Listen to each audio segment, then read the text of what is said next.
भगवान पर हिंदी कहानी। एक बार एक किसान परमात्मा से बड़ा नाराज हो गया। कभी बाढ़ आ जाए, कभी सूखा पड़ जाए, कभी धूप बहुत तेज हो जाए तो कभी ओले पड़ जाए। हर बार कुछ न कुछ कारण से उसकी फसल थोड़ी खराब हो जाती। एक दिन बड़ा तंग आकर उसने परमात्मा से कहा, देखिए प्रभु, आप परमात्मा हैं, लेकिन लगता है आपको खेती बाड़ी की ज़्यादा जानकारी नहीं है। एक प्रार्थना है कि एक साल मुझे मौका दीजिए, जैसा मैं चाहूँ वैसा मौसम हो, फिर आप देखना मैं कैसे अन्न के भंडार भर दूंगा। परमात्मा मुस्कुराए और कहा, ठीक है, जैसा तुम कहोगे वैसा ही मौसम दूंगा, मैं दखल नहीं करूंगा। किसान ने गेहूं के फसल बोई। जब धूप चाही तब धूप मिली, जब पानी तब पानी।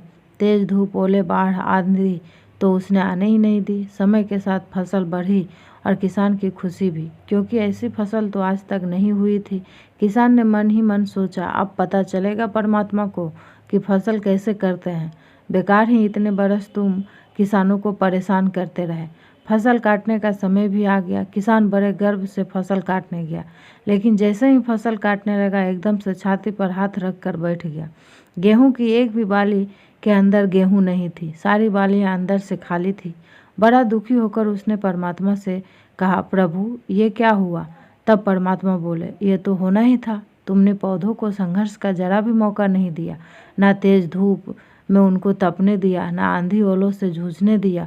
उनको किसी प्रकार की चुनौती का एहसास जरा भी नहीं होने दिया, इसलिए सब पौधे खोखले रह गए। जब आंधी आती है, तेज बारिश होती है, ओले गिरते हैं, तब पौधे अपने बल से ही खड़ा रहता है। वो अपना अस्तित्व बचाने के लिए संघर्ष करता है, और संघर्ष से जो बल पैदा होता है वही उसे शक्ति देता है, ऊर्जा देता है, अपनी जीवटता को उभारता है। सोने को भी कुंदन बनने के लिए आग में तपने, हथौड़ी से पीटने, गलने तथा चुनौतियों से गुजरना पड़ता है, तभी उसका स्वर्णिम आभा उभरती है, उसे अनमोल बनाती है। उसी तरह जिंदगी में भी अगर संघर्ष ना हो, चुनौती ना हो, तो आदमी खोखला ही रह जाता है, उसके अंदर कोई गुण नहीं आता है। ये चुनौतियां ही हैं जो आदमी रूपी तलवार को धार देती है, उसे सशक्त और प्रखर बनाती है।